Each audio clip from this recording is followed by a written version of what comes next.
нэр хүндийн тань илэрхийлэл. Тав тухын дээд хязгаар. Тансаг байдлын төгс шийдэл.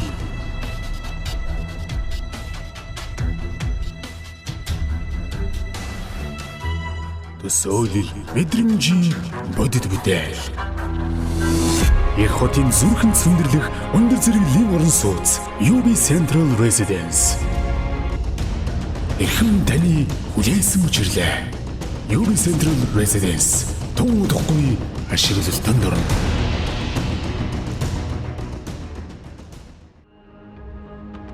Тайз дизайн болон засал гүйцэтгэлийг сая санаа хариуцлагатай хувьцаат компани. Өнөөдөр даваа гараг Улаанбаатарт 21 цаг болсон байна. Цензургүй яриа нэвтрүүлэг эхлэх бэлэн боллоо. Манай өнөөдрийн зочноор одоо нэг улс төрийн манлайлагч гэдэг улс төрд их тийм донтож байгаа юм. Би ард түмнээсээ одоо уучлал гуйж байна. 200 г малтын тэр. Ялангуяа багвандгаа их хоёр өрөөний газар уулзахгүй юм шиг байна. И жишээлбэл сайн муу хэлэгдлээч гэсэн Монголдо хинэж таних санжийн баяр байгаагүй. яриаг байгаа. Та Тэгээ бид нэр энэ та ягаад намайг ийм асуудал тавьж байгаа. Би сүүлийн 3 засгийг хамгаалаад дийлээгүй шүү дээ. Өөр зоригтой, улс төрийн зоригтой. Тэмүүжин гэдэг нэртэй Чингис Баатар гачраа хийждэг ажил биш л дээ. энэ чинь өөрөө ийм гайчин байхад бид нэг дэврээгэл 20 жил явуулчлаа. Тэгээд тэр сони юм их одоо их хурлын гишүүний бүр ирэх гэж байна.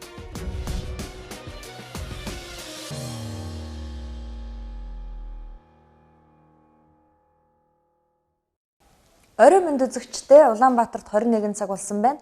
Өнөөдөр даваа гараг цензургүй яриа нэвтрүүлэг эхлэхэд бэлэн боллоо. Манай өнөөдрийн зочноор улсын хурлын дэд дарга Нямдор Жөрөгтэй ирээд байна. Танд орой мэнд хүргье. Орой мэнд. За өнөөдөр танаа намынхан тусгаар тогтнолын ордонд бүлгийн хурал хийсэн гэсэн. А энэ дээр бас нэлийн асуудал эргэцэн тэрний нэг нь болохоор төрийн томилгооны тухай гэсэн. Та тэр хурал дээр байсан уу? Би удирдах зөвлөлийн төвшөнд нэг тийм танилцуулга хийхэд байсан. Өнөөдөр дахин сонсох шаардлагагүй байсан учраас очиагүй. Өөрөөр хэл өнөөдөр юу ярьсныг би мэдэхгүй байна. Бүлэг дээр очиагүй юм уу та? Очиагүй. За тухайлбал одоо сүүлийн үед хийж байгаа томилгоонууд тийм үү танаа нам төрийн ирэх авснаас хойш хийж байгаа томилгоонууд ер нь таны хувьд таалагдчих байна уу? Ямар хөө санагдчих байна? Хүмүүс шүүмжлэлтэй л хандаад байгаа шүү дээ. Надад ч гэсэн шүүмжлэх өнцгөөс харах томилгоо байж лээ.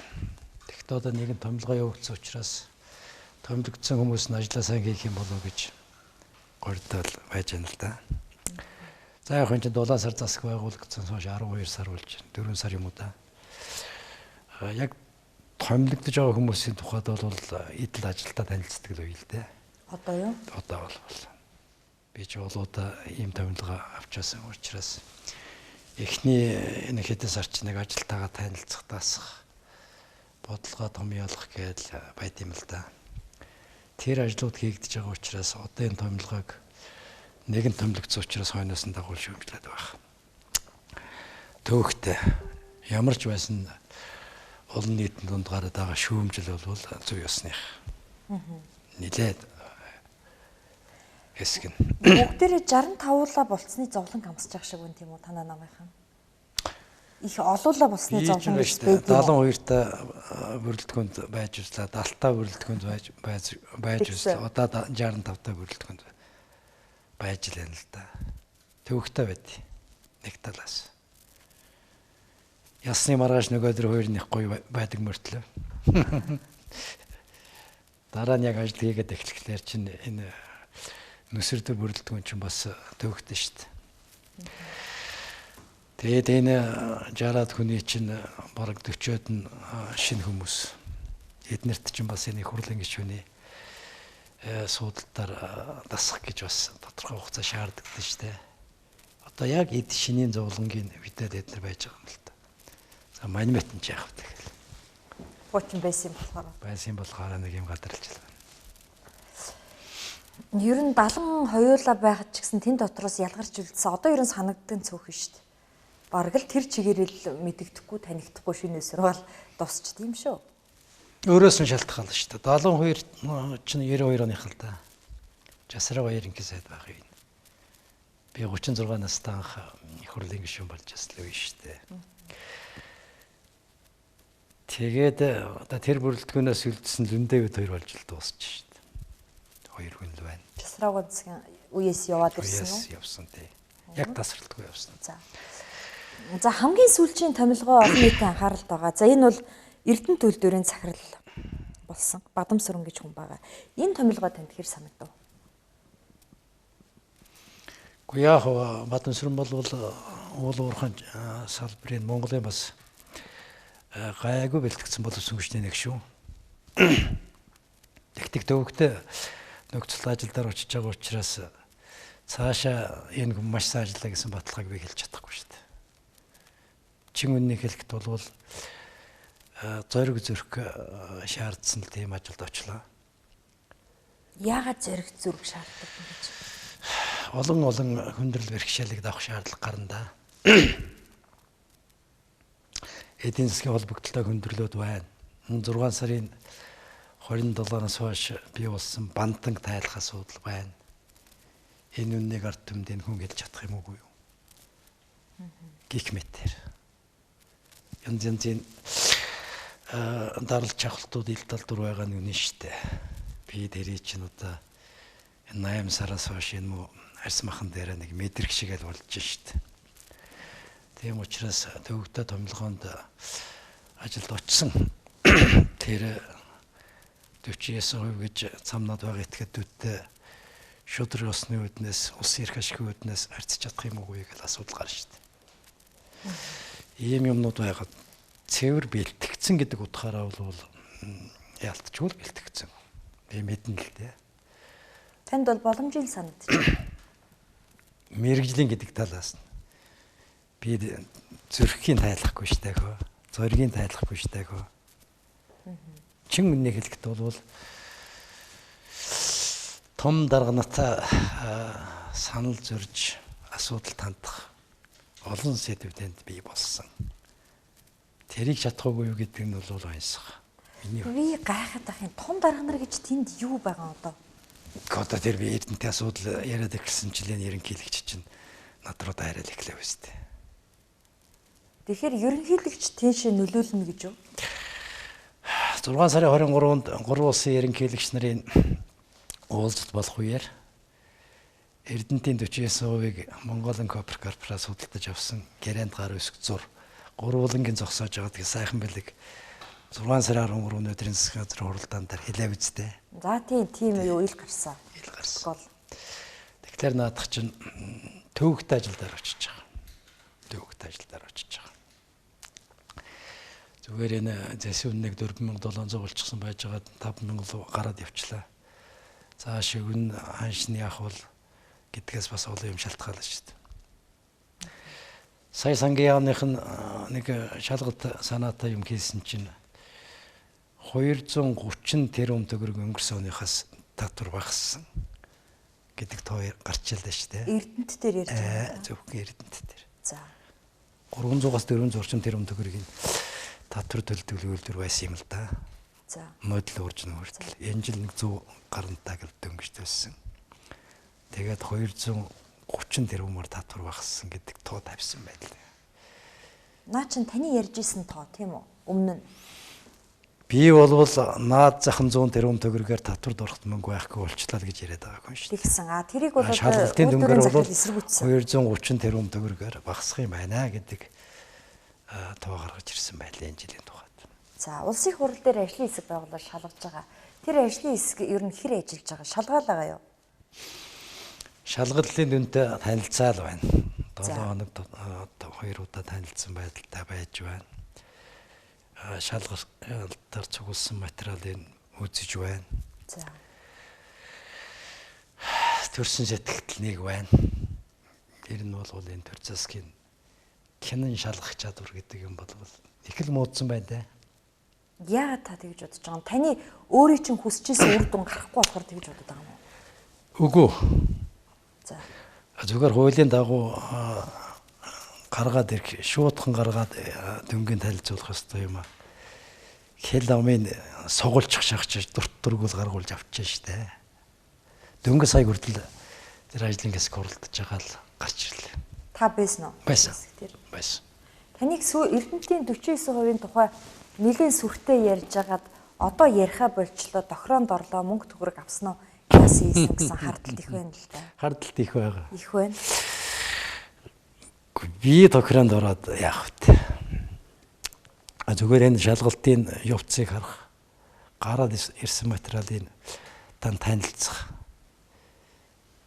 Ялангуяа тэр худалдаж авсан их өсвөр гэдэг юм чинь миний дээд зэрэг анхаарал татж байгаа байхгүй юу. Энэ ямар мөнгөөр энийг авчих уу гэж. Гэх мэтэр материалуудаа танилцаал байж байна. Тэгээ энэ хугацаанд чинь болвол за өдөр шөнөгүй намайг балгаж шүү дээ. Зохиол их бичиж байна. Өнгөрсөн 7 хоногт би жишээ нь 2 хэрэг өргөдчихлээ шүү дээ. За ямар хэрэг? Ирээний хилэг хаа гэж хятадын засгийн газарт нэмдэрж загтлаа бичиж гинэ гэж. За тий таны нэг хоёрдугаарт Эрдэнэтийн удирдлагууд ажилтныхаа цалинг нэмсэн чинь нэмдэрж эсэргүүцвэ гэж. Та эсэргүүцсэн юм уу? Би цалин нэмсэн мэдээгүй юм чинь. Бүр Эрдэнэт эмэн гэдэг сайт гаргасан байна. Тэр энэ Эрдэнэтийн талаар үнэн ярил тэр нэг намнах зорилготой тийм л сайт хүртэл гарч ирж байгаа юм шиг байна. Гэх мэтэр өдөр шөнөгүй сөрөг мэдээлэлээр булж байна да. Хэвлэл мэдээллийн байгууллагуудаа хаалтын гэрээ хийгээд амын хаачихсан бол та. Лавл Монгол телевизтэй тэр чинь одоо олон нийтийн телевиз шүү дээ. За тийм. 16 оны 7 сараас 17 оны 7 сар хүртэл хаалтын гэрээ гэдэг юм байгуулаад 500 сая төгрөг. Тэр хаалтын гэрээ юу эсвэл зүгээр хамтран ажиллах гэрээ юм уу? Халахвч л байхгүй. Халахвч уу? Хамтран ажиллана гэж ямар юм байт юм. 49-ийн талаар муу юм битгий гаргах гэсэн л хаалтын гэрээ шүү дээ тэр чинь. Тэгж л хийдэг шүү дээ. Гэх мэтэр л явж байна. Би бол худалдахдаггүй. Яагаад? Өдөг хүртэл худалдагдаагүй юм одоо насны эцэстэй. Улс төрийн карьерийн одоо нэлээд тийм хожуу үдирчгээд нэр нүрээ барж яах нь бит. Яагаад үг гэхлээр энэ зөвхөн би Эрдэнэтийн асуудал яриад байгаа юм биш. Яг энэ юмыг ингээд наривчлаад яриад ахлаар Монголд эрх мэдлэгнүүдийн хамарсан зөвхөн Эрдэнэт биш. Энэ мафиозын зохион байгуулалтын хэлбэрчилсэн ийм олигарх тогтолцоо бийжсэн байна. Өнгөрсөн 4 жилд. Бийжсэн. Өнгөрсөн 4 жилд биш 20 жил багхгүй юу? Тэр 20 жил гэдэг чинь ингэж улаан цагаан хийж байгаагүй юм. Нууж ахарж явах юмуд хийн л дээ. Үгүй. Би чинь тэр 20 жил чинь 10 сайд байсан юм шүү дээ. Би энэ эрүүгийн шинжтэй мафиозны структур байхгүй байсныг мэдэн шүү дээ. Улаан цав ингэж бүх системийг дамжиж гэдэг. Энэ одоо миний яриад байгаа энэ бүлэглэлт чинь болвол их хурланд яалтчгүй татагт нурсанд байна. Хүссэн шийдвэрийг гаргаж өгд юм байна. Засгийн газрын татагт нурсан байна. Монгол банкнд татагт нурсан байна. Хууль хяналтын байгууллага нь халахвч чинь хамгаалтын үүрэг гүйцэтгэх юм томилгооны системд орсон байна. Ингээд ерөнхий том дүнгээр нь харахаар 90-ад онд Оросд нэг юм болсон юм. Оросд голдуу еврей маркийн хүмүүс Ельцины үед Оросын бүх баялагийг цөлмсөн.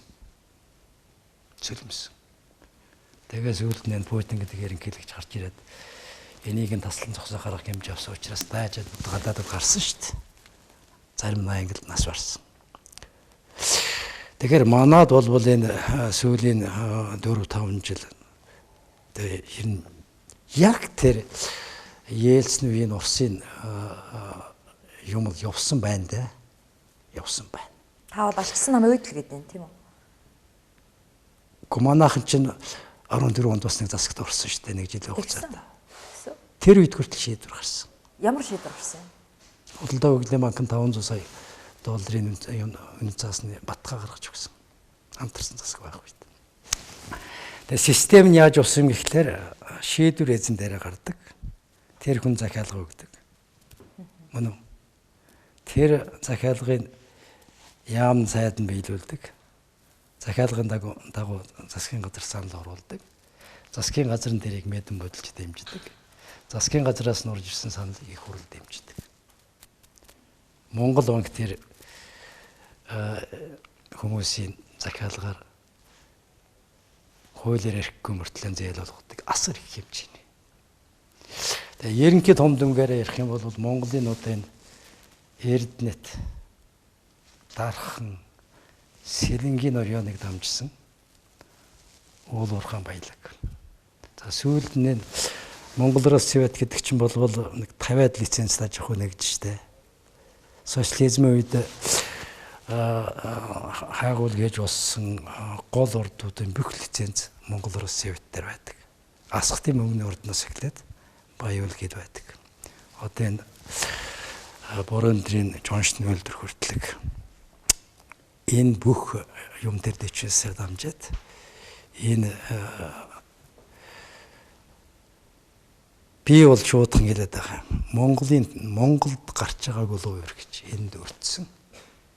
Та энийг луйвэр гэж яаж мэдээд байгаа? Одоо тэр Эрдэнэтийн 49%-ийг одоо Худалдаа хөгжлийн банк авсан нь Оросд байсан хувийг Монголд аваад ирсэн. Харин ч одоо талархуу штэ хэрэг юм биш үү? Тэрийг та луйвэрсэн гэд өнөөдөр шүүхэн шийдвэр гараагүй шүү. Их хурлаар батлагдсан гэрээтэй юм. Тэр гэрээ хөндгөр бол заавал их хурлд танилцуулагдах ёстой. Тэр гэрээгээр. Яагаад вэ гэхээр тэр гэрэн дотор чинь засгийн газрын 49% худалдаж авах давуу эрхийн асуудал байна. Тэр давуу эрхийн асуудлыг цаан чинь стратегийн асуудал, геополитикийн асуудал авдимаа гэхэд дараа нь 92 мянган хүнтэй Эрдэнэтийг яаж Монголын төр авч явах вэ гэдэг асуудлыг давхар ярих хэрэгтэй. Олон асуудал байдаг байхгүй. Тухайн үед их хурл хуралдах ямар ч боломжгүй байсан. Сонгуулийн дараа Сонгуулийн дараа улсын хурал хуралдсан хэрнээ бүрдсэн хэрнээ яагаад энэ асуудлыг хэлцээгүй юм? Тэгвэл хүлээн л үстэй. Асуудлыг хойшлуулах байсан гэж үү? Болно шүү дээ. Болно шүү дээ. Их хуралд оруулж өмнө нь зөвшөлдсөх байсан. Тэрийг хийгээгүй. Оросын засгийн газрын албан ёсны санал манад ирээгүй байхад засгийн газар шийдвэр гаргасан шүү. Тэр гэрэн дотор чинь тал гэж юм байгаа. Хувьцаа эзэмших гэж юм байгаа. Тал гэдэг нь Оросын засгийн газар, Монголын засгийн газар. Оросын засгийн газараас Монголын засгийн газарт энэ 49% чинь зарья. Танах даваа эрх эдэлгүй гэдэг албан ёсны баримт бичиг 6 сарын 13-ны нууц хуралдаан болж байхад ирээгүй байсан. Гэтэ Оросын засгийн шийдсэн байсан. Тэр бол Монголоос шалтгаална шүү дээ. Хин зарах. Монголын засгийн газар даваа эрх эдэлнэ гэх юм бол Оросын засгийн газар өөр хиндэг өвтгөд өгч чадахгүй шүү дээ. Ийм эд байхгүй наадах чинь. Тэгээд тэр Чемэд зүг гэж нэг хүний бичих хэрэнгүүтэл засгийн газар хуралдаал нууц хуралдаан хийгээл тэр корпорацийн хөсснээр шийдвэр гаргасан байгаа юм да. Нэг хоёрдугаар зөвхөн энэ Эрдэнэтээр наад 49% дээр чинь ингэж байгаа юм биш. Энэ дархны ард түмлэгийн үйлдвэр хөтлийн цамын чихгүй үйлдвэр дээр яг ийм аргаар процесс явагдсан. За та Эрдэнэтийн 49%-ийг ярьж олонний анхаарал татсныхаа дараахан энэ хоёр үйлдвэрт одоо Эрдэнэт үйлдвэртээ байгуулсан гэрээг ил болгосон тийм үү 100 гаруй тэрбумын гэрээ ил болсон шүү дээ. Гэтэ тэр чинь зүгээр л хоорондоо хамтран ажилтгал гэрээ байсан юм л шүү дээ. Бүгдээрээ тамга тэмдгээд авцсан. Ил байсныг та ингэж одоо шин юм гаргаж ирж байгаа юм шиг таныг одоо шоудсан гэж яриад байгаа шүү дээ. Тэрэн дотор чинь нэг юм байх. За. Наад гэрээ чинь бол 17-оноос хойш 5 жилийн гэрээ. Нэг. За. Хоёрдугаар тэр дархантай хийсэн гэрээнд нь энэ гэрээ байгуулагдсанаас хойш 5 хоногийн дотор 87 тэрбум төгрөгийг дархны төмөлгөө үйлдвэрт шилжүүлээ гэсэн гэрээ. За тийм л гэрээ. Энэ тэгээ юу нь хөлсөн? Урьдчилгаа болгож. 40% урьдчилгаа Эрдэнэт хэн нэгэн гэрээ үйлдвэртэй гэрээ байгуулад өгнө гэж хизээч байдгүй үзэгдэл наад. Ирэх 5 жилийнх байтах удаа авсан бүтээгдэхүүний мөнгө эднэр төлж чадахгүй байх шүү дээ. Ийм л байдалтай байна. Учир юунд байна уу гэхлээр эзэн нэгт учраас л наад тийм шийдвэрүүд гаргасан. Тэгээ ерөнхийдөө бол нэг ийм альч засаг солигдсон шийдвэрээ гаргуулж яадаг нэг ийм цөөхөн хүн зааталт. Сонгол явуулаад учир байхгүй. Засаг солиод учир байхгүй. Ийм юмд шилжих гээд байгаа. Ингээд авах юм бол яаж энэ ус хөгжих тийм ээ? Гарын 10 хөрөн дотор багтах цөөхөн айлгаар цөөхөн хүн Монголын байдаг өнгөтэй өттэй болгоныг цөлмөд улс төрийн эдийн засгийн бизнесийн бүх хяналт тогтоогод Монголын бүх төрлийн салбар мөчрийг эзэгнээд төлөөнийхөө хүнийг тавиад ингээд улсаа хулгайлаад авах юм бол энэ ус чинь цааш яаж явах юм бэ? Орос тэр жижигхэн чичээнд ялагдтлаа самуурсан явдал чинь бол энэ дотроос нь хамаг баялагын цөлмөстэй холбоотой юм шүү дээ. Тэгээд дараачин хүн гарч ирээд байх стомыг байран дээр нь тавихад энэ ус урагшаа хөдлөө. Хөдлсөн шүү дээ. Тухайлбал одоо MCS гэхэд бол MCS-ийн төлөөлөлүүд их хурал дотор сууж байгаа тийм үү? Одоо охин компанийн захирлууд, хувь эзэмшдэг хүмүүс сууж байгаа шүү дээ. Их хурлын гишүүн болцсон. Гэтэл худалдаа хөгжлийн банкнаас одоо энэ нөхөр яг худалдаа хөгжлийн банкны төлөөлөл шүү гэдэг улс төрч өнөөдрийг хүртэл байхгүй л агш шүү дээ. Улс төрч бол байхгүй байж мэднэ. Тэгвэл хөссөн шийдвэр болгоно гаргаж өгöd байдгийг чи өгж үзэхгүй. Би баримттай юм яриад шүү. Одоо жишээ нь тэр дархны төмөлгөө үйлдвэр байна. Мөн үү? 30 жилийн хугацаатай концессийн гэрээг 11 онд байгуулсан. 30 жилийн хугацаатай шүү. 4 объектыг өөрийнхөө хөрөнгөөр байрны энэ хугацаанд. Тэгээд зардлаа үйлдвэрсэн бүтээгдэхүүнээс гаргуулж явна гэсэн ийм гэрээтэй байсан. Тэрэн дотор автозам орж байгаа 95 км, төмөр зам орж байгаа 35 км. Тэрийг 10 тийм гэрээ 14 онд байгуулчихад 15 онд засгийн газар дахин гэрээнийх нь нөхцөлийг өөрчлөөд барих шилжүүлэхээр хийгээд сая 350 тэрбум төгрөгийг тэр компанид тэр хоёр замд нь буцааж өгөх юм шийдвэр гаргаж шít. 30 жилийн гэрээг дараа жил нь өөрчлөөд өөрийнхөө мөнгөөр барих ёстой замыг мөнгөний улсаас гаргаж өгөөд 350 тэрбум төгрөг гаргаж өгöd байх юм бол энийг хийж яах вэ? Дахиад хөтөл дээр ялгаа байхгүй. Хөтөл дээр 10 жилийн гэрээ байгуулсан. Бас л саяын нөхцөлт. Тэгээ гэрээ байгуулад ганц 2 жил болчиход хөтлийг яасан гэж өрийн төлөх нөхцөлтэйгээр тэр хөрөнгө оруулалтын гэрээ байгуулсан компанид санал болгож худалд гэдэг шийдвэрийг саналыг засгийн газар нь их хурлд оруулж ирээд их хурлын тэр шийдвэрийг гаргаад дахиад энийг авсан. Тэгэхээр 10 жилийн гэрээтэй байгуулчихад тэрийг дүгнж амжаагүй байж явах замд нь хөлтөлчдөг юм ямар ч үстэй. Худалдаа хөгжлийн банкны барьсан 14 давхар байшин байна. Одоо манай намын байр нүрт тал цагаан байшин байна. Тэрний 3000 м2 талбайг хөгжлийн банкнд гэдэг чинь улсад гэсэн. 28 тэрбум төгрөгөөр шахсан гэдээ бодчих. Худалдчихсан. Тэгэхэд 40,000 м2 талбайтай дотоод хэргийн сургуулийн байшин 35 тэрбум төгрөгөөр бариад сая ашиглалтанд оруулж байна. 3,000 м2 талбай, 40,000 м2 талбай хоёр хоорондоо тэнцэж байгаа үз? Тийм байна. Тийм байгаа үз? Тийм байна. Бүх төвшөнд энэ. Одоо жишээн дээр сая тэр төмөр зам барьсан мөнгнөөс дахиад 12 тэрбум төгрөг, автозам барьсан мөнгнөөс 28 тэрбум төгрөг тэр компанид олгоё гэж санал оруулж ирлээ засгийн газар. Аль компанид? Одоо тэр дархны төмөлгөө үйлдвэрт. Одоо QCS гэдэг байгаа юм. Энэ эрдэнэлгэл компанид зааталд эзний тэр хүн. Тэгээ сая нэг санал оруулж ажил төсөв ярил хасууллаа. 350 тэрбум төгрөг баг мөнгө. 1 км төмөр замыг 3.4 сая доллараар барих тийм тооцоогоор л тэр санал их хурлд оруулж ирж байна.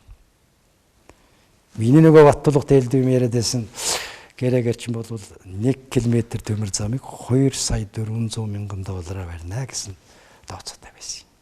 Тэрнээс сая доллар өртөгтэй. Сая доллар илүү өртөгтэй километр. Би зүгээр сая энийг дахиад үзсэн юм. Ерөнхий объем миний сонирхлыг дээд зэрэг энэ мафиозын объем миний сонирхлыг дээд зэрэг татаад байгаа байхгүй. Тэгэхэд мэрэгжлийн хүмүүс надад юу ярьсан гэж өсрөөд наад 35 км төмөр замыг чинь 60 тэрбум төгрөгөд барихад хөрөлцөөтэй гэж. 60 тэрбум төгрөгөд. Мэрэгжлийн хүмүүс надад хэлж байгаа. За тэгээ байсныхан дараа ус авч байгаа царайны. Аюултай болж байгаа үз? Энэ өдрийн сон дээр нэг гарсан нийтлэл тий. Нэлийн дээр. Тий. Таны тэгээ сая асууд юм аа. Энэ замыг хүлээж авсан уу? Акт аваад ир гэсэн чи хүлээж авсан акт баг. Төмөр замын ус хүлээж аваагүй байж хахад засгийн газар нь их хурл нь өөжөө мөнгө гаргах гэж гисэн бэкслэр. Хүлээж аваагүй бол яаж яах гэж мөнгө өгч байгаа. За 49% тухай таны энэ яриад байгаа болгоныг Монгол улсын ерөнхийлөгчөл энэ бол нямд орж шудраг шулуундаа хэлээд байгаа юм биш. Энэ бол улс төрийн өчүүх эрх ашиг байгаа гэсэн. За тэрний хамгийн том хардталт бол таныг Монгол улсын ерөнхийлөгчийн сонгуульд бэлдэж байна гэж байгаа. Та ерөнхийлөгчийн сонгуульд нэр дэвших бодол байна уу? Гэхдээ ерөнхийлөгчийн сонгуульд чинь би өөрөө дэвшүүлдэг юм аа. Та өөрөө би нэр дэвшмээр ерөнхийлөгчийн сонгуульд чинь тэр нам гэдэг юм чинь. Тэгтээ өөрөө эхэлж хэлнэ шүү дээ. Тэр нам дотор чинь би ганцаараа шүү дээ. Яагаад ганцаараа? Өөрөнгөө төлөө санал. Яагаад ганцаараа гэж? Нам чинь нэмдор дэвшихгүй гэх юм бол дэвшүүл болохгүй гэх юм бол дэвшүүлэхгүй шүү дээ. Наадах чинь бол ерөнхийлөгчийн сонгуульд огт холбоог асуудал. За тэгвэл орхи. Та ерөнхийлөгчийн сонгуульд нэр дэвших бодол байгаа юу? Одоохондоо бодсон юм алах. Одоохондоо Эрдэнтээс өөр над бодож байгаа юм алах. Энэ луурын цаана яаж гарахаас өөр бодож байгаа юм надад алах. Яг чингүнийг хэлэх юм бол тэр ерөнхийлөгчийн сонгуульд нам дээр нэр дэвшүүлэх чинь тэр намын дарга марга гэдэг хүмүүс чинь бас нөлөөтэй байж таарна да. Тэгнэ. Би гэр үнэхээр одоо дэвшиг гэж тэгж их тестчад мөрөөдөд байгаа юм бол намын дарга гаргах шаардлага надад байна штэ. Жишээ. За тий. Би чинь шалын өөр байгаа штэ. Та яасан намын дарга? Өөрх дурнтын байдал харьцааны нөхцөлд байгаа штэ. Тийм үү? Яагаад? Газын зурвас гэж байна. За тий. Газын зурвас. Тийм Палестин Израиль хоёр хүнд байна. Мөнгөний. Тийм байна. Эрдэнтээс бол тийм л байдалтай байгаа штэ. Намын даргатай байна юу? Ер нь намын нэлээд хэсэг хүмүүст. Өнөөдөр даргаыг оролцуулна. Мөн. Ер нь бол ийм дааны юмыг бол хүчилж нэг дэш өчл зүгийг нь олох хэрэгтэй хүмүүс нь бол одоо яг өнөөдрийн төр далбай ашиж байгаа арангаараа бол их хурлын дарга ерөнхий сайд. Би даажа би биш.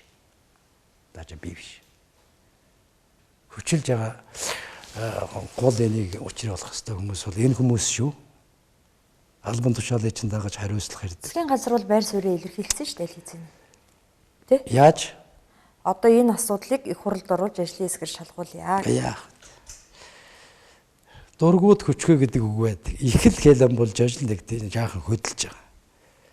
За миний анх тавьсан юмнаас за яг 51% нөгөө өмнө болрын үед гарсан тушаалууд хүчингөө болсон. Тэгсэн. 51% төвөз байгуулагдсан. Тэр нь гүйцэтгэх захирлаа санал болгосон. Ерөнхийдөө тэр 8 сар тавьжаас асуудлуудаас за яах вэ? Нэг хагас сугас ийм шийдвэрүүд гарсан. Тэгтээ цаашаа яах юм гэдэг асуудал байна шүү дээ. Танихаар яах ёстой одоо тэр? Энэ их усрэл би яриад байгаа шүү дээ. Энэ ямар гэч мөнгөөр худалдаад авчихсан. Ямар их баян ус энийг авчихсан юм гэж. Тэгээ өнөөдөр ингээ анхлан энэ Монгол банк дээр хийсэн шалгалтын дүн энэ тэрийг хараад байхад бол тэр Монголын корпорац гэдэг юмд чинь яг нарийнда бол өөрийн гэсэн мөнгө байхгүй. Байсан нь илэрхий болж байна. Тий өөрсдөө зээл авсан гэж яриад байна. Дандаа худалдаа хөгжлийн банкнаас гарсан зээл тэр төлбөрт явсан байна. Жишээ нь Худалдаа хөгжлийн банк 6 сарын 17-ны өдөр нэг компани зээл өгөөд тэр компани тэр мөнгийг тэр Монголын Копер корпорац гэдэг дахин зээлдүүлээд тэр мөнгийг хоошоо явуулсан. Тэгэл эцсийн тэр 400 сая долларын бүх их усрын харахаар дандаа л юм. Баримттай юу? Би баримтгүй юм ярьдгүй штэ хөө. Бүр хөөрх юм бас байна. За. Бүрөв төвшин гэж 27 настай хөхт их анхаарал татал улдаж өгөхгүй байгаа. За. Тэр хөхөд өөрөө өөрийнхөө байгуулсан компаниас 70 сая долларын зээл авсан байвал яах вэ? Болдгоо юм уу? Өөрийнхөө компанид мөнгө байхгүй, орлого байхгүй. Монголд байхгүй компаниас 70 сая долларын зээл авсан байвал яах вэ? Тэр авсан зээлээ яах вэ?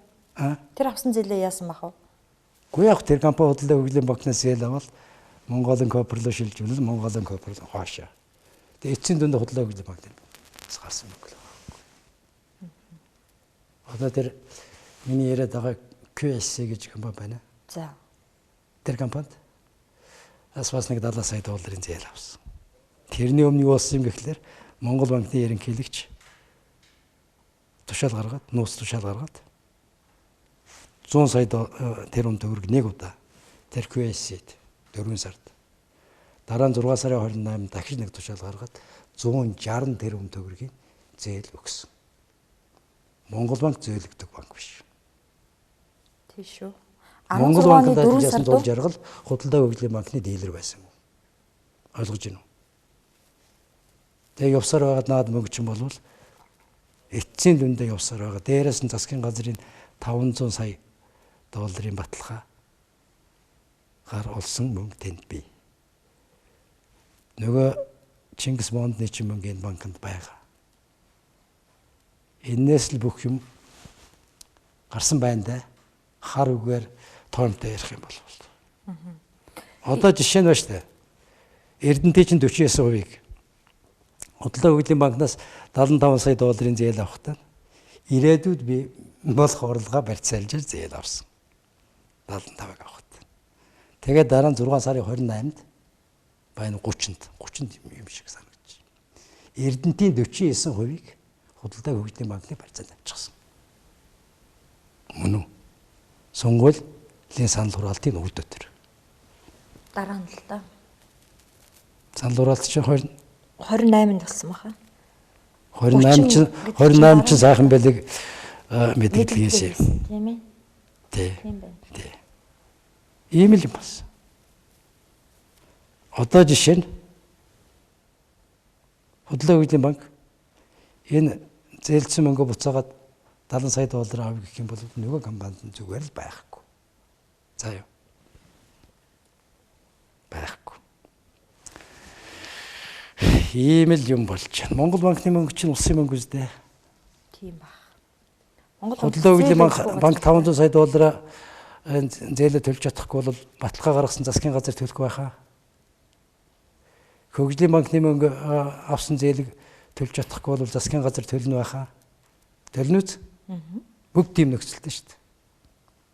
Ягаад гэвэл хөгжлийн банк чинь засгийн газрын байгуулсан банк. Тэр банкны бүх эрсдлийг засгийн газар үүрдэг. Тэгэхээр эцсийн дүндээ нөгөө ерөнхийлөгч магтад байдаг хүмүүс чинь улсын мөнгөөр л наад 40-с жил авсан. За. Энэ батлагдчихж байгаа юу? Би батлагдчихсан юм л ярьж байна. Та батлсан байна уу? Ажлын хэсгээр Монгол банкны шалгалтын үр дүнгээр л юм гарч ирж байна. Хизээ шалгалтын дүнг олон нийтэд ил болох уу? Эцэслэн бас болоогүй байна. Энэ ийм нарийн баримт өчгөдөө танилцах шаардлага байна. Тэгээд дүгнэлтийг шаардлага байна. Ийм л юм цаад талд нь байна. Тэгэхээр 40%-ийн чинь эрдэнтийг барьцаанд тэр чигтэн тавьчихсан байна шүү дээ. Хамгийн сонирхолтой нь нөгөө 51-ээр ярих хэвээр.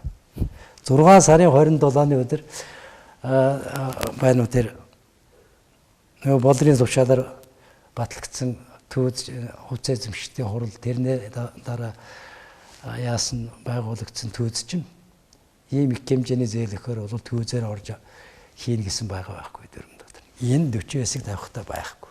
Зүгээр л тавьчихсан.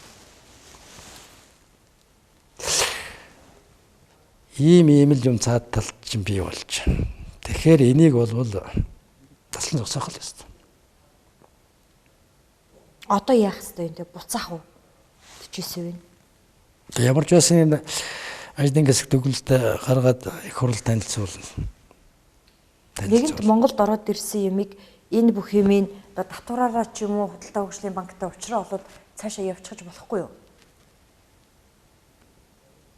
Яаж учруулна гэж ямар нөхцөл одоо Оросын талд өгөлтэй. Оросын талд өгнө гэсэн яриа би хязгаарч хааж яриаггүй. Миний ярьсан юм бол хойд айлтаа ярьдаг яриа дууссан. Одоо хоорондоо яа. Одоо экосүрэн цэвэр байх юм бол үнэхээр тэр хүмүүс өөрөөсөө мөнгө гаргаад худалдаад авчихсан бол нэг хэрэг. Энэ чинь эднэрийн өөрснөө гаргасан мөнгө бараг байхгүй болж үрж байгаа үст. Одоо яах вэ? Гэрэн хүчнтэй байж. Ийм л асуудал тавигдана. За хоёлаа Эрдэнэтэй 49% орхих уу? Саяхан одоо хизээгийн би мэдэхгүй байна. Танаа бүлгийн хурал дээр Чех Хүрлбаатар таныг одоо ихээхэн хэмжээний бэлэн мөнгөөр байр худалдаж авсан гэсэн баримтыг гаргаж асуудал болгож тавьсан гэнэ. Энэ үнэн үү? Хэнийг? Хүрлбаатар таныг ямар ч тийм яриа. Та одоо ихээхэн хэмжээний бэлэн мөнгөөр байр худалдаж авсан байна. Энийг шалгуулна гэсэн асуудал тавьсан байна гэж байна. Ямар ч тийм асуудал яригдаагүй. Худлаа яа. Таныг нэг байргуу гэд нэг асуудал яваад байдаг ш түрээсийн байранд амьдардаг байргуу МСС-ийн байранд орчичээ гэдэг. Энэ ямар учиртай юм? Одоо байж л байж тэр байрч. Тэр байрч одоо худлаагаас амьдарчлаа. За. Эзэн байж би энд амьдарч. Түрээсийн байр юм уу? Түрээс гэдэг нь бол юу юм л да нөгөө сарын зардал ба штт. Тэрийг нь төлөөл ажиллаа. Таны байр бол биш. Миний яг өөрийн нөмчлийн байр бол тэр цуслан дээр байж л биш. За, офшорын тухай хууль өргөн баригдсан. За, энэ дээр бол бас нэлээд маргаантай байгаад байх шиг байна. Офшорт хадгалсан мөнгийг авчрыйл гин. Офшорт данстай хүмүүсийн ар гэрийнхнийг энэ хуулинд хамруулна гэдэг ингээд маргалдаад байх юм. Та нэг байр суурь хэлээд гэж. Офшорын хууль гэж нэг юм ганц уудас юм орж ирсэн. Гүн нэг Тэмүүжигийн батлуулсан нийт албаны хуулийн өөрчлөлт хэлбэр оруулж ирсэн байна лээ. Би дэрийг нь уншиж үзсэн. Байнгын орон дээр байр суурь илэрхийлсэн. Энэ хэлбэрээр наадах чинь бүтэлтэй юм болохгүй гэж. Би бол жишээ нь тэр сонголтоо хийлгээд байгаа юм. Улс төрд бай гэж бодож байгаа бол нэгдүгээрт офшоргүй бай гэж байгаа. Миний зарчим. Офшортой байсан хүн улс төрд орохоор бол хэмжээгийн зардал гэж байгаа.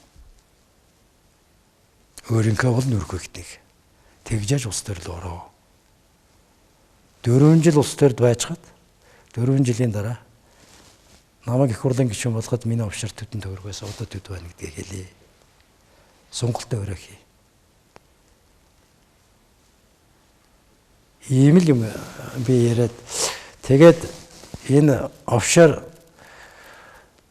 тайлан гаргах хүмүүсийн албан тушаалынх нь бич гэж байгаа юм бэ. Одоо бол тийм байх. Ерөнхийлөгчөөс эхлээд аймгийн дарга хүртэлгч байд юм уу? Бүх албан тушаалд дурдаад өгчих гэж үү? Тэр офшорын мэдүүлэг гаргаж байгаа. Бүгд дурдаад өгчихгөө. Тэр дурдсан юм чинь алга байна. Эний чинь суулгыг гэх юм бол энэ оруулж ирсэн төслийн чөөхөөрөнд ажиллах болцоогүй байна. Татж яваад даатах боломж юм оруулаад ирээ. Ард түмний хүсэл ийм байна гэж. Тэгтээ наад офшор чинь болов их явдалтай. Ямар утгаар нүг гэхлээр нарийн ярих юм бол офшор гэдэг чинь бол мэдээлэл ерөөсөө өгдөггүй газар шүү дээ. Нэгдүгээр нөхцөл нь. 1000 хүсэд нэмэр байхгүй. Хоёрдугаарт Монголын хуулийн байгууллагын гар хөл тэнд хүрнэ гэж бүр нэг байхгүй. Манай тэр хуулийн байгууллага ажилтдаг хэл чинь буян тухайгийн бомбтар очиад гар дуусна. Хойд тал руугаа алтан булаг урт талаараа замууд өдөр очиад гар дуусна шүү дээ. Тэгээд гадна талд гарч ажиллагаа явуулж болдгоо. зөвхөн эрхийн тусалцаа нэгээрээ гэж юм байдаг. Тим гэрээ байгуулсан орнуудтай бол 20 орн байд. Тэд нэр гэж ах мэдээлэл өгөөг нь өгөхгүй бол өгөхгүй. Хүрхий арга байхгүй. Ийм нөхцөлд байгаад ансчтай наадах чинь. Одоо энэ Панамын офшорч гинүү, Виржиний офшорч гинүү эдгээр чинь бол бүр асуудал тавьсан ч өгөхгүй. Угсаа нөхцөл нь тийм чинь. Ийм юм л орох гэдэг. Тэгээд энэ офшорыг дагсан хардлага маш их байна. 15 тэрбум доллар тэнд тулгаалж хадгалуулсан байна. Тэр 15 тэрбум долларыг оруулж ирээд эдийн засаг аврья гэж жирийн сунгагчтай тийм ойлголттой болчихсон.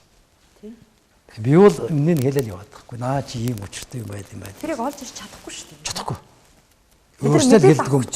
Өөрснөө хэлдэг юм бол офшорууд байгаа данс илрээд байгаа энэ явдал чинь бол том гүрнүүдийн тусгай албаны өндөр технологийн нөхцөлд хийгдэж байгаа хакерт ажиллагааны дүрдэн шүү дээ. Тий, ард нь томоохон юу байгаа. Тусгай Америкийн тусгай сэтгүүлч нар ч хакертад байгаа юм биш. Тий, Америкийн тусгай алба, Оросын тусгай алба дайны юм бол энэ л үнийг ургал орно гэхээс бусд нь бол чадахгүй шүү дээ. Наад Панамын офшор гэдэг чинь нарийнда бол Оросын эсрэг Америкийн хийс ажиллагаа шүү дээ. Хамгийн Путин гарч ирээ шүү дээ. Путины найзар гаргаж ирээ шүү дээ.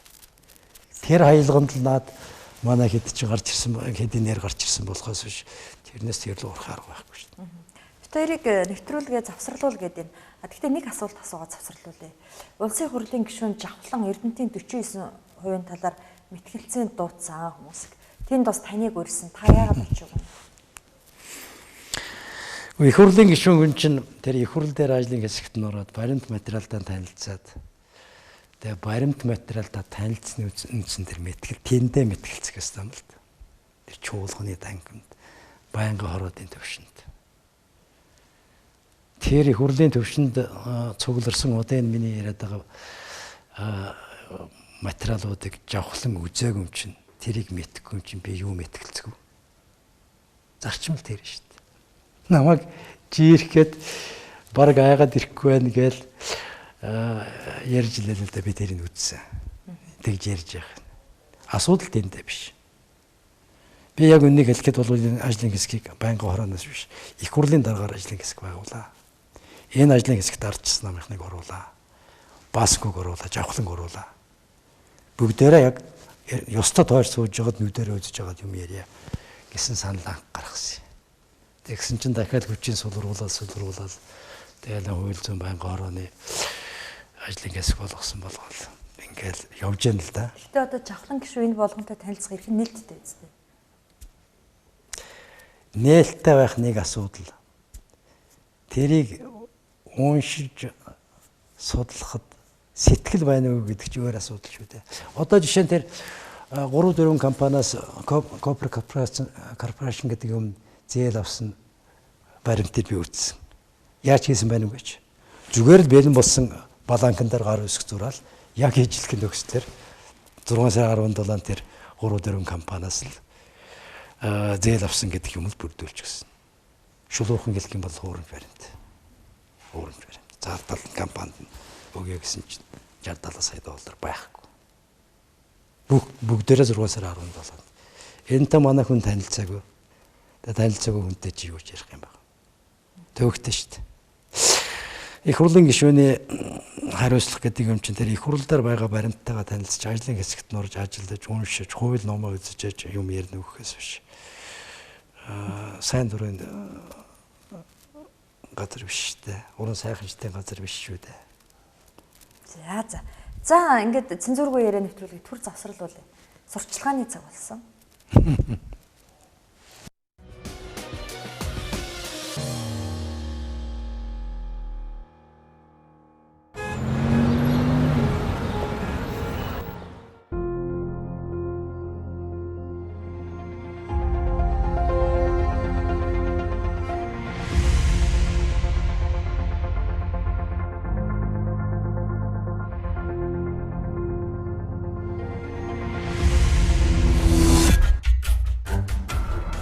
нэр хүндийн тань илэрхийлэл. Тав тухын дээд хязгаар. Тансаг байдлын төгс шийдэл.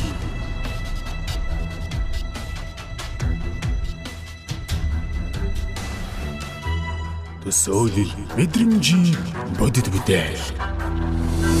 Их хотын зүрхэнд цэндэрлэх өндөр зэрэглэлийн орон сууц UB Central Residence. Эрхэм таны хүлээсэн үчирлээ. UB Central Residence тун удахгүй ашиглалтанд орно.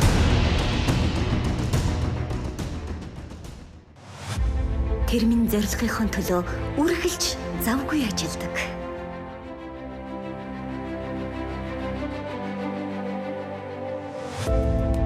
Бүтээл нь бидэнд баяр баясгал хөгжлийг авчирдаг.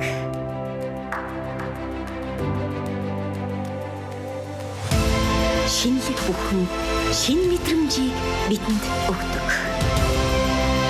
Аз жаргал дулаан үр амьсгалыг бүрдүүлдэг.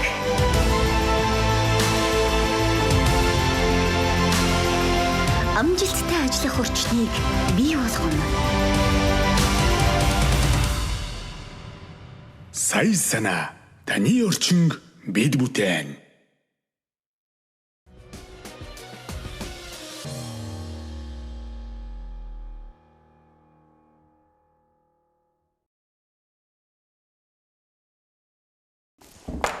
За цензургүй яриа нэвтрүүлэг үргэлжилж байгаа.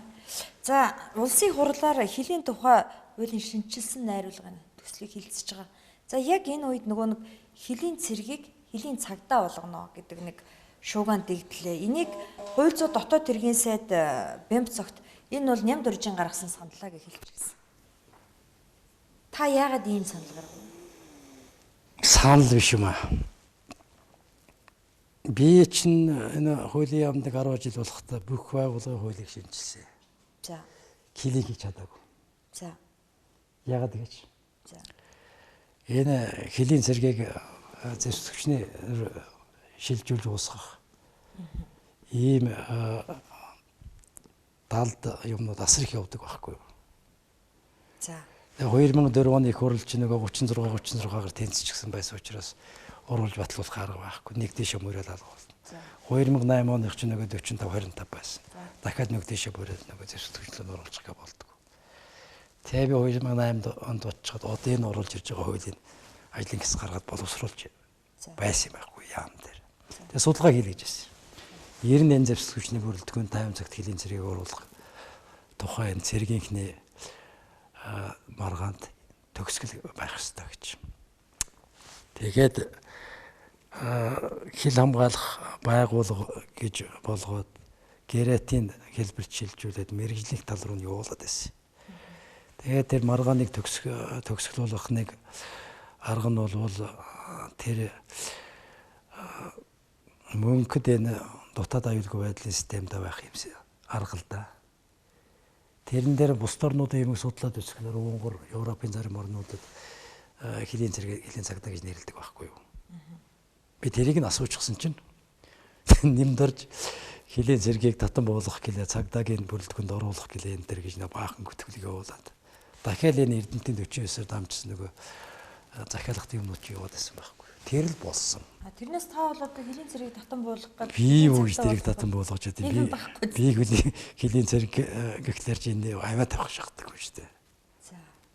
Энэ Монголд дотоод аюулгүй байдлыг хангаж байгаа гол нэг том хүчин чи энэ шүү дээ. Энийг вэгчүүлэх ёстой болохоос биш юуны татан буулгах муулгах. Юу тий асуудал байхгүй шүү дээ.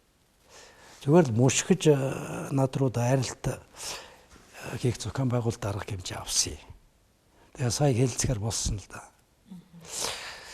Ийм л юм.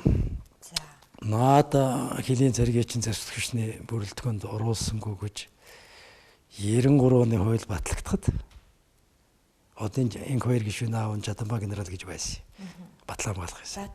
Бид хоёр миний өрөөнд тарт төр хийж асуулсан шүү дээ. Би чинь армийн бэлтгэл хошууч хүн байхгүй юу? За. Тэгээ чи армийн хүн байсан мөртлөө хилийн цэргийг зэвсгчэнд оруулсангүй гэж надад гомдлож би тийм юм байхгүй наадах чинь дотоод аюулгүй байдал талдаа байх хэрэгтэй гэж бид хоёр чинь дард түргийжсэн байхгүй юу. За саяхан нэг мэддэг техник үг хэлээд бас нэлийн дуйлын толгойд шиг боллоо та. Тэр бичлэгийг одоо тавиадах юм. Ялангуяа Далай ламын айлчлалын дараа. За. Гадаад нөхцөл байдал чинь сүүлийн 4 хоногт яаж өөрчлөгдөж байна? Ямар айлчлал зогсов? Ямар нөхцөл бий болов? Энэний хариуцлагыг Монголын төрд хэн хүлээх? Хорлцлаа шүү дээ. Зүгээр л хорлцлаа шүү дээ. Энэ улсын чинь 3 сая ард түмэнтэй хордод хашчлаа шүү дээ. Тэгээд энд Сэргэн, Хүндрэн, Кэмрон гэсэн 3 үгтэй нуцалтаа сууж яадаг. Энийг яриа шүү дээ. Төр гэж байгаа юм бол энэ хулгайгаа тасалсан зогсоогоо шүү дээ. Хулгай тасалсан зогсож чаддгүй бол ажлаа өгөөд явцгаагаа шүү дээ. Энэ арай дэндэж байгаа юм биш үү? Энийг мэдсэн ч мэдээгүй юм шиг ингээд хараа суугаад нэг жижиг өгнүүдтэй нуцалтаа суугаад байдаг. За болно. За энэ бичлэг байна. За та Далай ламтай холбогдуулж ийнэ хэлсэн. Гэхдээ буруу ойлгосон байна чи.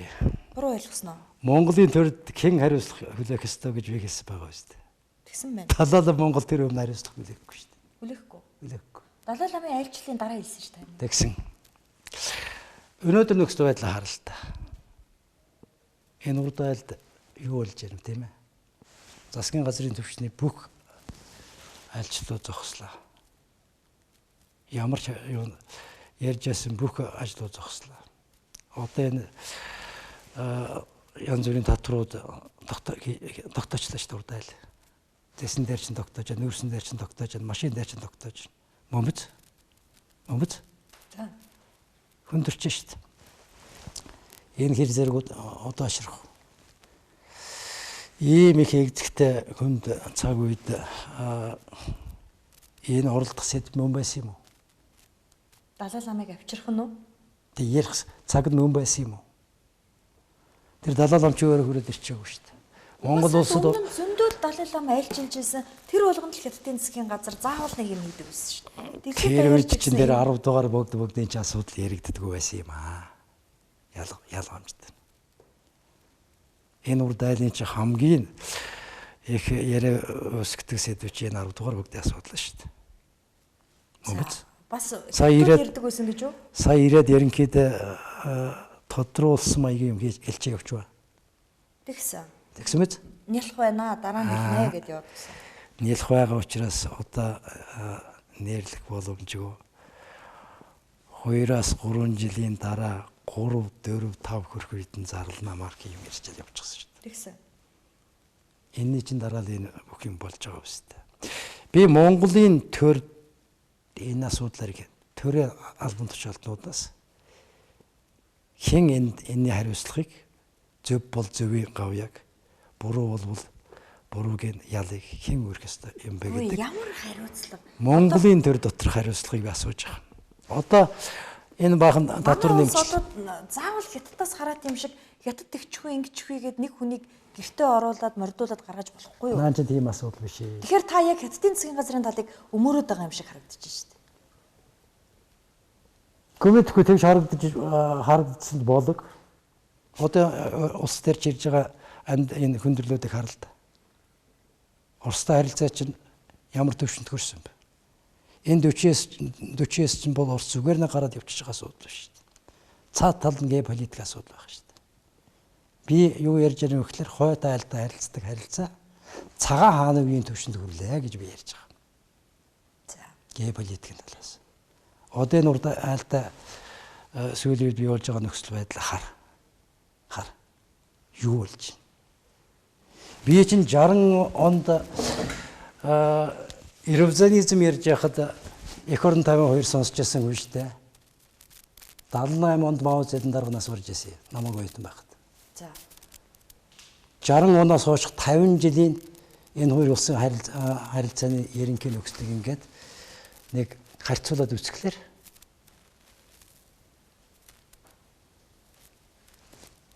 их хүн зураг харагдаж байгаа байхгүй юу? Мөн биз? Одоо энэ засгийн газрын төвчний яриаг хэлэлцээрүүд хэр зэрэг удаан хугацаагаар саадахыг мэдэхгүй. Энэ ганц модны их мэтийн захын гайлын дараа Монгол татвар тогтоож байгаа хэр зэрэг удаашрахыг би мэдэхгүй. Энэ чинь эргээд юу болох вэ гэхлээр энэ гарч байгаа хүмүүс чинь тэнд авч байгаа татварыг шархаа нөхөхийн тулд бараа бүтээгдэхүүн дээр л үнэ нэмж шít. Тэгээ энэ чинь үгүй чиний өөрийн чинь хотоодыг маажиж эхэлнэ. За. Одоо нэг 4 тэрбум долларын зээл авах гэж бас тэрнгүү байсан жаалаа гэж яриад байгаа. Монголын чинь гадаад эдийн засгийн эргэлтийн 90 ганцтай хувь нь урд айлтай. Тэр долларын зүгээр хашиж байгаа, зээлийг хашиж байгаа. Зэс чин 10 зөвхөн урагшаа гарч байгаа. Нөөц чин зөвхөн урагшаа гарч байгаа. Мөн үү? Экспортыг гол их өсвөр энд л явж байгаа. Энэ урд айлтай. Тэгэхээр наадах чинь бол жишээ сая тооцоо гаргасан байна. Хамгийн багаар тооцоход янз янзын тоо яригдчихэв. Асар их өндөр тоо гарч байна. Энэ нэмсэн шин татвар юм.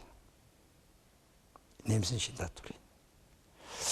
Ийм л юм болж байна. Тэрнээсээр Далай лам ирж очиход над дургуцаад авах юм байна. Татвар нэмсэн нь бол Далай ламын ирэхээс өмнө юм байл шүү дээ. Мөнх хөргөн сайд өнөөдөр тийм мэдээлэл хийсэн. Бэлтгэж байгаа л хийчихгүй да. Тэр чинь аль хэдийн мэдээлэл авчихсан байгаа шүү дээ. Наад ирэхээс өмнө чинь зөндөөл яриа хөөрэ болсон юм байл шүү дээ. Би яг өндөө бол ирэхийнх нь урд өдөр тэр шинэ гандангийн Санж дам гэнэ хинж гинэ. Нэг тийм хүн гарч мэдээлэл хийгээд 10 дугаар бүгдийг тодруулна гэсэн мэдээлэл хийхээр нь гайхаад би ч бас харцангуй мэдээлэлтэй хүн шүү дээ. Тэр өдөр би мэдчил хажуу суугаа хүмүүсээс л яав юу л гэж асуусан чинь бүгд тэрээс замаар явчихсан л да. Тэгээ энэ улс гүрнүүтэй харилцах чинь болвол нэг бол сурах хэрэгтэй шүү дээ. Далай ламын айлчлал биш үү? Одоо чинь манай айлч хэмжээний ямар ч мундаг улс төрч дэлхийн хэмжээнд ямар ч нүүдэл хийж чадахгүй. Энэ Далай ламыг манай гандангийнхан л өрсөн гэдэг байгаа байхгүй. Гэтэл эн чинь өнөөдөр дэлхийн нийтийн хэмжээний нүүдэл болсон шүү дээ. Хятадаас хараат ус байхыг Монголоос харгыг дэлхийн хэвлэлүүд бичиж шít. Энэ бол бидний оюун санааны шашин шүтлэх эрх чөлөө шүү. За Далай ламын асуудал чинь янз янз юм ярьдэн шít. Манай өмнөх тэр 8-9 бүгдийг яаж тодруулж ясныг Баабар биччихсэн л байлаа шít. Харьцангуй ойлголттой шít. Та 10 дугаар бүгдийг тодруулсныг юу гэж бодож байна? Мэдгүй. Би бол жишээ нь ямар хүн тодорч байгаа гэдээ сураглаад байгаа юм. Ямар хүн тодорч байгаа. Нэг даргыг хөөхд тодорчсон байвал яана. Жишээ нь арич жишээ хийхгүй байгаа. Хэн мэдлээ. Тэгэхээр наадах чинь болвол би тэр шашинтай нь холбож юм ярьж байгаа юм биш. Будны шашин энэ тэр Далай лам богдлог гэж би тэр гандангийн сүмий чинь бариулж байгаа яг жинхэнэ гүн биш дээ. Тий, та тэр сүмийг ганц сүмтэй болгоод өгч юм. Та будны шашинтай тий?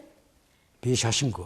Тэгтээ энэ гадны харийн шашнуурж ирээд янз бүрийн байшин хотын төвд бараад дээрлэхэд ахлаар нь энэ будны шашин шүтдэг ард түмэнд нэг ганц шүтэх сүнтэй болгоё гэж бодож тооцож их хурл энэ дарга байхдаа ихлээс ажил наадах чинь. Би энэ жил хүртэл 2 тэрбум төгрөг дутаад ахлаар нь сая төсвийн дотгол хэлцэх үед энэ шин 65-аас бүлгийн уралдаар гуйж байгаа 2 тэрбум гаргуулж өгөл дуусгах гэж байгаа.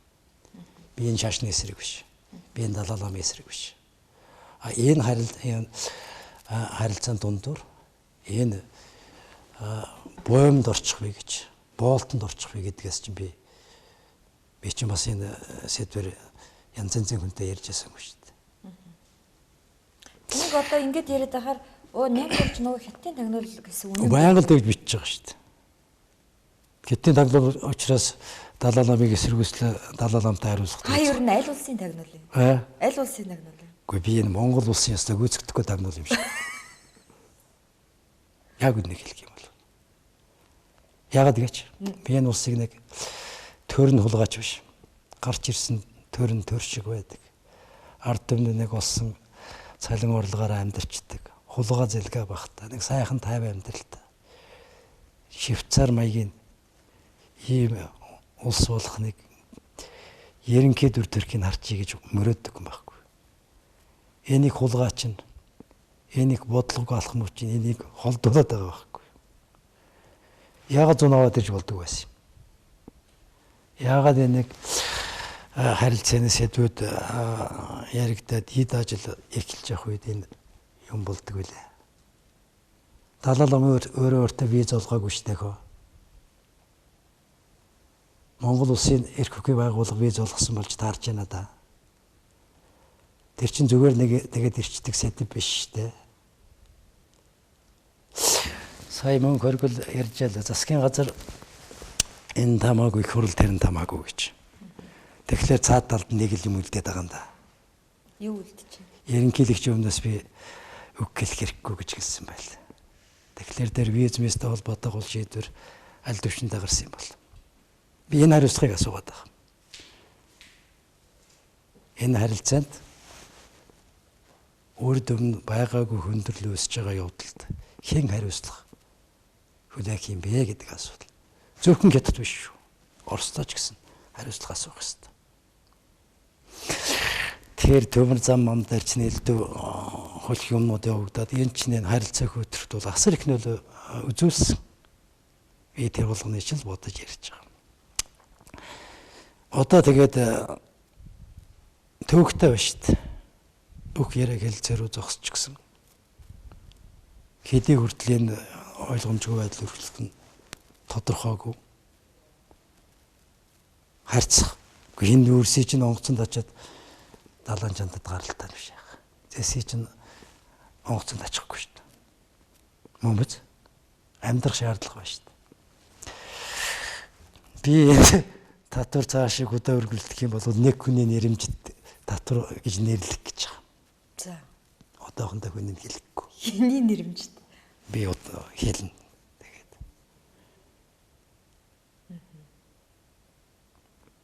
Бараг таа. Ерөнхийлөгчийн нэрэмж тэмцэн гэж болж штэ хаяа. Болд юм уу? Болдог штэ. За. Гихмэтэр нэг хүний нэрэмж татвар бий боллоо шүү. Явсныхан дараа тогтоосон үнэн биз дээ. Өмнө гаргачихсан шийдвэр гэж болдог. Тийм манай ерөнхийлөгч ямар хамаатай. Үнэхээр ерөнхийлөгчийг хэлээд байна уу та? Гүмэтгэл Лавл Америкийн нэгдсэн улсын элчин сайд Далай ламтай уулзаж өгсөн ерөнхийлөгчд баярлалаа гэж Твиттер дээр биччихсэн байл шүү дээ. Энэ худлаа юу? Тийм үү? Тэгсэл байл шүү дээ. За түрүүний нөгөө хилийн хуулийн тухай шинжилсэн найруулга дээр хилийн бүсийг 100 км байсныг 15 км болгоно гэдэг нэг юм үйлдэл гараад ирсэн. Зарим хэвлэлээр Говь Алтай аймгийн Эрдэнэ Зогцсомын нутагт талын мэлтэс хатан суудлын алт цэсийн ордыг ухах гээд ийм өөрчлөлт оруулж байна гэдэг харлага яваад эхэлсэн. Би тэрийг мэдэхгүй зүгээр би одоо нэг юм хэлээд байгаа. Та нар намайг ажлын хэсэгт оруулж байгаа гэж. Тэгээ ажлын хэсэгт орж чад наад нэг 100 км 15 км-ийн чинь дотор юу байгааг наривчлал судалж үзье гэж бодож байгаа. Намайг оруулах байлгүй арай чивэж гихгүй байлгүй дээ манай намынх.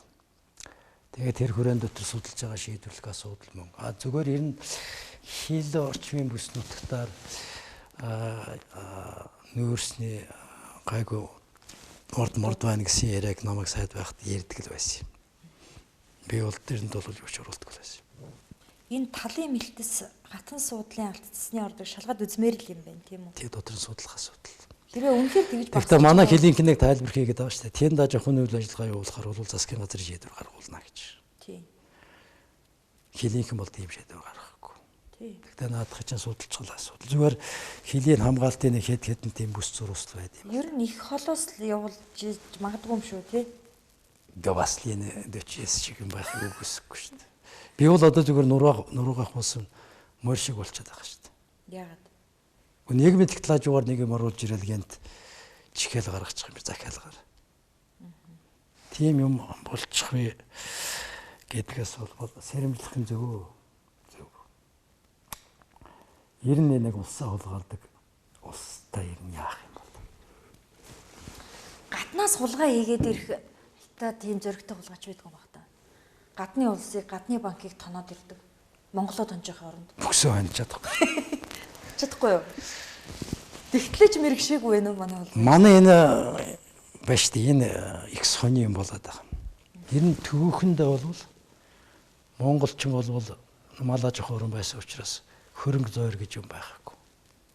Социализмд баах юм бий болсон улсын байсан учраас бие улсын борхорд байх ч хулгай байдаг байсан юм шүү дээ.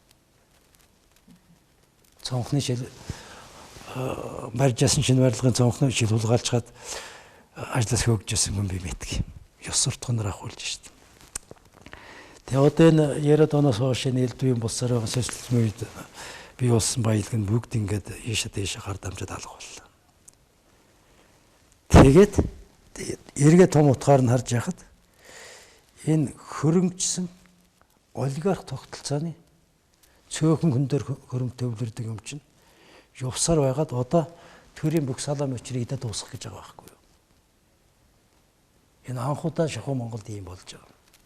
Тэр үед чинь адуу нуулгаач нар байсан болохоос шилийн саярчуд тэд нар чинь бол нэг 2-3 азар гадаа хөөгөл нутаг дамжуулал фөдөг байсан болохоос ийм юм байгаагүй шүү дээ. Одоо энэ миний эмзэглээд байгаа юм чинь бол бүх юм ингээд хамчаад байгаа байхгүй. Та чи хуулийн байгууллагын томилгоо захиалгат хэлбэрлэгээ шилжиж шүү дээ. Энэ миний яриад байгаа улс чинь хуулийн байгууллагуудын томилгоонд оролцож байгаа. 9 онд л элбэгдурж ерөнхийлөгч болчихвол ерөнхий шүүгч ерөнхий прокурор хэрэг хугацаанд болоогүй байхад шахсаар байгаад хөөгөл явуулсан. Би тэр үед дээд зэрэгээр эсрэгөөсч ясангүй. Миний өгсөн ярилцлагч би. Энэ үнцэн хөл төрчихж шүү. Захиалгад шүүгч, захиалгад ерөнхий прокурор гарч ирлээ шүү. Эн чинь шүүхийг улс юун прокурорыг улс төрийн байгууллага болгож хувиргаж байгаа эхлэл шүү. Эн чинь сайн юмд хөрөхгүй шүү гэж л ярьж эсэргүүцэл дийлээгүй юм л та. Тэгээд нөгөө дорлогж болоод энэ дээд шүүхийн зоригт болол одоо ингээд явчихлаа шүү дээ. Авилгалын дарга гэл их хурл засгийн газар Монгол банк шүүх прокурор юу болж гэнэ? Нэг хүний гарт байна. Бүхэлдээ. Энэ сүлжээнд ингэж атгуулах тал руугаа явж шүү дээ. Та энэ алтан үеийг хийгээд байгаа мэдээллийг юу гэж бодож байна? Алтан үеийн гэр бүлийг нэг тойроод эсвэл бүгдээрээ тийм хулгайч юм уу? За та мэдгүй алтан үеийг өөрийнхөө юмыг өөрөө ярьсан дээр үл гэдэг. Би цаад юм мэдгүй юм чинь юу хэлэхгүй. Тэгтээ бас нэг хэлэх юм байдаг. 14 оны 11 сард алтан үеийн засаг унсан. Тэр засаг унахад арчсан эрх баригчдын тодорхой хүмүүс гэнт зүхтаж алга болсон. Тэр юу хурлыг хэлж гэнэ үү та? Чуулган дээрээс цуглаад алга болдог. 12 онд би алтан үеийг ерөнхий сайд болж байхад бөөрлөөчин юм явуулна да гэж хэлж лээсэн. За тийм таалаг. Алтан үеийг тэрийг тоогоог саваал өнгөрсөн. Тэгээд алтан үеийг унахад бол би дотроо энэний цаана их муу юм явуулаа да гэж хардчихсан байхгүй. Юутач зөөрлөчгүй том эркашгинний цаана байна гэж би дотроо хардчихсан. Ягаад үгэж? Хэрэг эрхлэхийн дарга нь ерөнхий сайдад төлөвч унгаад оронд нь ерөнхий сайд болсон. Засаг тогтохгүй дээ гэж би тэр үед хэлж ирсэн. Хэрэг эрхлэхийн дарга нь ерөнхий сайд бол ерөнхий сайдад татчих унгачаад ерөнхий сайд болохоор. Тэгээ манайх та хамтарсан. Тэгсэн. Тэгээ танаарыг жил болгоо хөв гаргасан. Тэгсэн. Та бити ороо. Тэрний цаан чинь тэрий чинь өгтлээсэр гүйцчихсэн хүн бэ. Тэгээ одоо би эргэж бодож байгаа байхгүй. Алтан үеиг байсан бол Эрдэнэтийн 49 хувьд ингэж шогтохгүй байсан. Би алтан үеийг мэднэ. Тийм байхгүйгээс аваад гарна. Алтан үеиг тэрийг хийхгүй байсан учраас сайхан бэлэг хийх байсан учраас энэ бүдлэн болсон юм байна л гэж эцсийн зураг нь харагдаж байгаа шүү дээ надад. Увсынхан бие биенээ өмөрөд байгаа юм шүү дээ. Юунд нь алтан үеийг өмөрд. Би алтан үеийг чинь ийм хөгийн ерөнхий сайд үзээгүй юм байна гэж хэлж байсан юм шүү дээ. Юу та хэдий асуудал ингэж намынхан л гэдэг шүү. Асуудал ингэж л харагдаж байгаа. 5 толгой биш үү? 5 толгой биш. Дубайн гэрээ. Тэгээ сайхан бэлэг гарсны дараа юу гэсэн мэхлээр Дубайн гэрээ. За тэгсэн. 5 долгыг хийх шахсан. Шахсан биз? Шахсан. Их хурал дээр зандаа хөгийн колд алах согчож нэг зогсоосон шүү дээ. Эрдэнэт.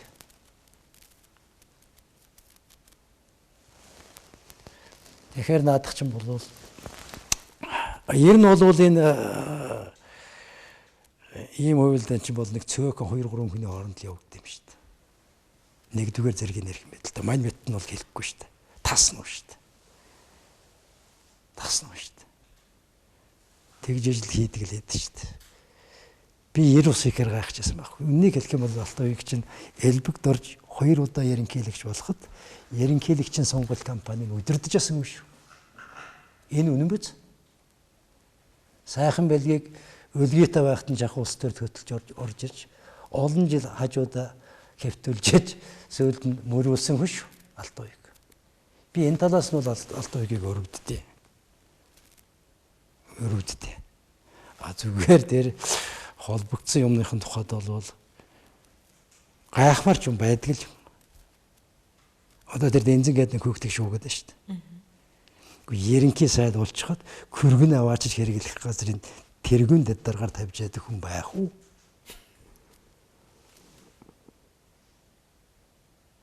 Би нэг удаа хүртэл гайхад. Гэхдээ нэг иймэрхүү юм татах төлөх юм гард юм л та. Гэхдээ амнаас бол байлгаж болно та. Их метр тэгээд наадах чинь улцлагдаад байгаа байхгүй. Тэгээд тэргүүн аваач тэр 5 долгоон төвзэн даргаар тавьчихсан. Эрдэнэс 5 долгооч л. Энэс л асуудал үүссэн шүү дээ. Өмөрөд байгаа юм биш. Зүгээр ер нь бол Алтай ууг гүйцэд хэлчихгүй байх. Батүйл бас жишээ. Би Батүйлгийн сүүлнийг ялдагдагчаар татва. Одоо нэг шүүгчилж байгааг бүр гайхаад. Ягаад? 18 жилийн дараа Батүйлийг эднэр ялдагчаар татдаг. Энэс аймаар баримттай юм байх гэж дотроо бодсон байхгүй юу? За. Тэгээд хуулийнхын тааралдгалаар нь асууд юм аа. Ийм дайны хүнийг та нар ялдагдагчаар татж байгаа бол аимшигтай баримт болсон юм байна та нар гэсэн тийм ээ гэсэн чинь. Сони юм ярьсан шүү надад. Юу ярьсан? Юу л ярих вэ? Би нэг хэлсэн. Наадгаар чи явахгүй. Хөгийн юм та нар хийж. Айлгаж л байгаа юм шиг надад ойлгоцсон. Тэгээ Батүйл жамтаа ярьцхан дөрөхдөө юм ярьж чадахгүй өмөлзөд байл шүү дээ, тий. Алтай ууг гэсэн ялгаа. Ярьж чадхал болцсон л л дээ. Одоо Алтай ууг нэг бүлэглэл нэг юм яриад байгаа. Тэгээ хүмүүсээ хэлэх хэрэгтэй шүү дээ. Над чиг хэлэх хэрэгтэй шүү дээ. Бид нар чинь болвол энэ улсын байдал дурдаад ирэх юм бол нэр төрөө төмөрдөж гал руу шидэж жагаад ирж яв аюулыг цээжээр хаах хэрэгтэй хүмүүс шүү дээ. Алтай ууг бид хоёр. Батүйл амьд хөрвөл хөрцгэн л үз. Ирж яваа ийм том аюул, ийм том хар үйлийг харсаар байгаад гэгэнтний дүрэсгэд би жишээнээ цууж авах уу? Өмнөд ус чинь бүхэлдээ луйвчдын атхан дурах. Маргааш худалдаа хөгжлийн банкыг гадныхан зарах юм бол дагаад Монголын бүх баялаг гадныхны гарт орох юм аюул харагдж л шүү дээ. Энийг хараад тэгэл нэг юм хэлчих гэж байгаа юм шиг үгүйч юм шиг өмөлзөд ахлаар миний дургу хүрээд байгаа. Алтай ууг одоо жил болж шүү дээ тийм ээ. Энэ бүлэглэл гараад ирлээ гэл. Тэгэл тэр элбэг дөржийнхэн бүлэглэл манахаас хэм байгам тэрийг хэлэлтэй тэгээд юмд найгаад байгаа. Хэлж чадахгүй л байна гэж аа. Тойруулал шүү дээ. Батүйл нэг 40 мянгатын атман затман битсэн шиг л сууж байгаа шүү дээ. Атмануудын үед ингэдэг байсан тэгдэг байсан гэж бичиж сууж байгаа л да. Яа мэдээгүй. Ер нь бол би олон хэцүү юмд орсон. Төмөр зам тэр 98 оны Эрдэнэтийн бодлоо гээл хэдтэн дагнуул болтлол явуулаа шүү дээ. Яг энэ Эрдэнэт тойрсон энэ шиг ийм хач юм би орж үзв. Би чинь социализм үед Монголд гарч яасан 10 жилийн хэргийг мэддэг хүн шүү дээ. 81 оноос хойш 90 он хүртэл. Тэрнээс өмнөх бүдрэгч прокурорын хэрэгүүдийг ерөнхий юмыг сонсч л байсан. Ийм хачин ийм төрлийн бүх салаа мөчрийг ингээд торлоод орчихсан ийм дуурийг би үзээгүй. Хууль, хяналт, төр, засаг байж болох бүх юмыг торлоод орчихсан ийм юм явагдаад ахлаар чинь би юм яриад байгаа байхгүй. Өмнөг тэгээ яаж болов вэ? Ямар ч бас артамд юу би одоо жишээ нь хууль хяналтын байгууллагууд таваа шалгуулчих болохгүй юу гэж хэлэх л байх л та асуух л байх л та чи. Тэгж хэл. Тэнд нэмэр байхгүй. Шалгаж яана гэдэг нэрэлээ дараа л өнгөрнө. Үгүй ингээ хууль битгий шалгах гэх зүгээр л зогсчих. За. Би тэнд хэм байгааг мэдэж шít. Одоо Монгол банкн дээр нэг 400 сая долларын эквисүрийг үннийг хэлүүлэх гэж тарчилж шít. Хамгийн сүүлчийн үнийн зарим үнийн сая хэлүүлж аваад гарч байгаа. Энд чи ямар өчтэй юм бэ? Яахлаараа тэр пүрэв төвшин гэдэг хүн чи өөрөөсөө мөнгө зээлдэг. 70 сая доллар зээлдэг. Өмнө нь 100 тэрбумыг гаргачихсан гэж ятдаг. Энэ хүн чи ямар их мөнгөтэй юм бэ гэхээр доош араас сууж. Тэгэхээр энэ хүн зэдвэ. Миний тэр сүүлчийн замцаадаа урагдтал үйлдэлснэ гэдэг байдаг чинь тийм учиртай маа. За та тэгээд энийг олчлоо. Энийг хууль хяналтын байгууллага нь шалгахгүй гэж юм тийм үү? Та сая тэгж хэллээ шүү дээ. Шалга гэд шалгахгүй. Үнэ. Чимээг л болчихдог. Тэгэд яах гэдэг юм тэгвэл одоо? Гэхдээ би энэ та эсвэл өөртөө хадгалж ард түмэнд би энэ мэдээллийг л хүргэж байгаа. Ийм юм энэ улсад чинь болж байна. Энэ улсын чинь эзэн ард түмэн л дээ. Нарийн дэлбэгд орж ич биш, нэмд орж ич биш. Энэ сунгуудын эрх мэдлээр дамжуулж төр барьдаг ард түмэнд нь энэ мэдээллийг л хүргэж байгаа. Хууль хяналтын байгууллагууд хүргэж шалгаж яана гэдэг нэрийн дор дараа л өнгөрнө нэг. Бүхний механизм тэнд явж шít. Энэ их санаа. Хууль хяналтын байгууллага танаа нам томилдог юм уу? Ерөнхий шүүгч, ерөнхий прокурор чинь ерөнхий шүүгч, ерөнхий прокурор хоёрын чинь хэн томилдог байх үстэй. Ерөнхийлөгч томилдог байх үстэй. Гэхдээ их хурлаар оруулдаг үстэй. Их хурлаар ордог ороод гараа явчихсан шүү дээ. Тэгсэн л дээ. Тий. Одоо мөрдөгж байгаа иргэн ирэг дээр чинь хувь зайгийн шийддэг хүн ерөнхий прокурор байд юм л да. Прокурор байд юм л да. Тэдэрт ч гэсэн төвөгт. Дээрээс нь дарамтлаад авах юм бол тэр чинь бас төвөгтэй шүү дээ. Зориг зөрөх байна уу юу? Одоо сая жишээ нь дээж өгөх ерөнхий шүүгчийн хугацаанд нэг удаа сонгож болно гэсэн хуулийг нөгөө Тэмүжин хуулиар хийчихсэн байсан чинь тэр хуулийн заалтны хүчинтэй байж хатал дахиад юм байж шүү дээ. Номц. Үлрээгээд. Би нэг шүүх ерөнхий зөвлөлийн дарга би нэг баах юм хэдэн жил ярьж байна да. Эстогол томлол хийж шүү дээ. Юу ярих юм? Миний ярьж байгаа тэнд худлаа юм байхгүй шүү дээ. Худлаа гэж хэн ч хэлэхгүй байгаа шүү дээ. Гэх мэтэр. Тэгэхээр наадах чинь болвол энэ ялзарлыг удаа талсан зогсоохгүй болвол дийлдэхгүй шүү. Тийм учраас би энэ хурлын гишүүдний нарт түмэнд энэ Монголд ч ийм болж байна. Эдийг зориуд хэлээд байгаа юм. Их хурлын гишүүд дотроос таныг дэмжиж байгаа хүмүүс байна уу? Би ямар тэднэрийг дэмжиж яах уу юу гэж асууж өгөлтэй биш. Би юм яриад явж байгаа. Бүлгээ хурлаач ярьж үзсэн. Сэтгэл зүрхээр ойлгоод ах шиг байна. Мэдрээд ах шиг байна. Энэ буруу юм болчихлоо гэж. Тэгээ хамгийн төвөгтэй ямар нөхцөл байна гэж. Энэ арчилсан намынх нь эрх барьж явах тэнийг хийчихсэн байгаа учраас яг энэ асуудал дээр сөрөг хүчнүүд дуулаа байхгүй болчихсон. Бат занд нэг эст ууцах юм бол. Нөгөөдөл нь муу бат зандагаа бараг барьж идэх гэж байгаа шүү дээ.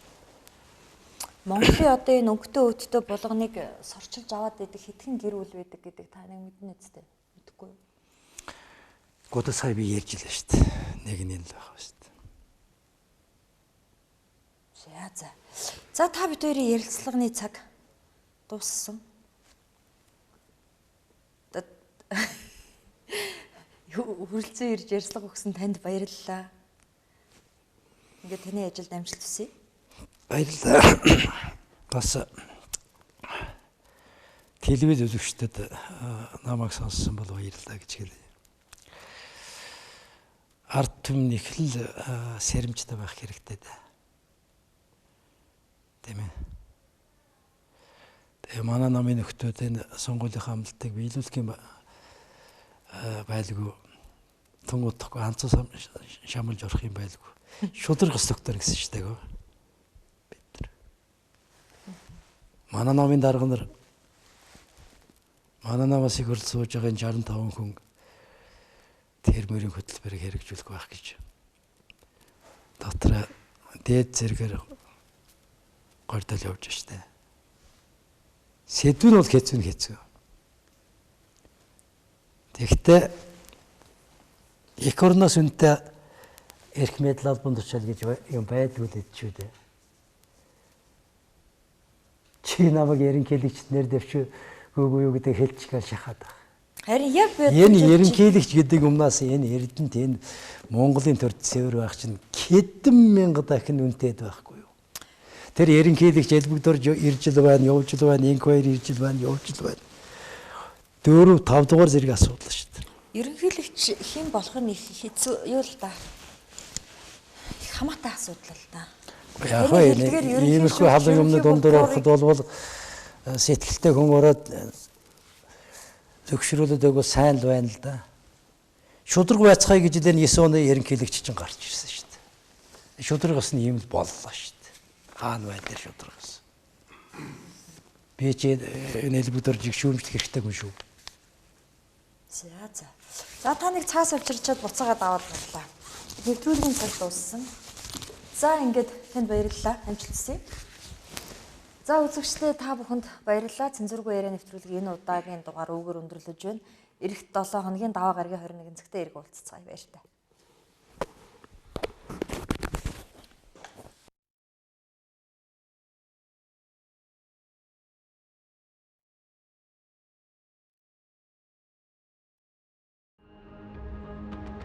Тайз дизайн болон засал гүйцэтгэлийг сая санаа хариуцлагатай хувьцаат компани. Өнөөдөр даваа гараг Улаанбаатарт 21 цаг болсон байна. Цензургүй яриа нэвтрүүлэг эхлэх бэлэн боллоо. Манай өнөөдрийн зочноор одоо нэг улс төрийн манлайлагч гэдэг улс төрд их тийм донтож байгаа юм. Би ард түмнээсээ одоо уучлал гуйж байна. 200 грамм амлалтын төлөө. Хамгуя багвандгаа их хоёроор нэг газар уулзахгүй ч юм. И жишээлбэл сайн муу хэлэгдлээч гэсэн Монголдо хинэж таних санжийн баяр байгаагүй. яриг байгаа. Та бид нар энэ таягаад наваг ийм асуудал тавьж байгаа. Би сүүлийн 3 засгийг хамгаалаад ийлээ байгаа шүү дээ. Өөр зорилготой, улс төрийн зорилготой. Тэмүүжин гэдэг нэртэй Чингис Баатар гачраа хийждэг ажил биш л дээ. Энэ чинь өөрөө ийм гайчин байхад бид нэг дэврээгээл 20 жил явуулчлаа. Тэгээд эдгээр сони юм их одоо их хурлын гишүүний бүр ирэх гэж байна.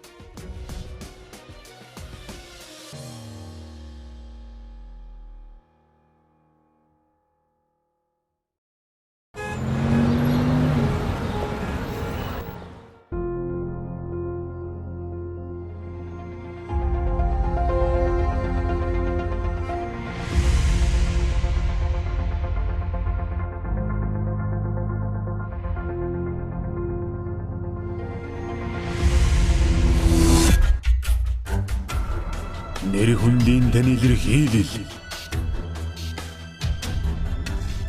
Тав тухын дээд хязгаар. Хансаг байдлын төвс шийдэл.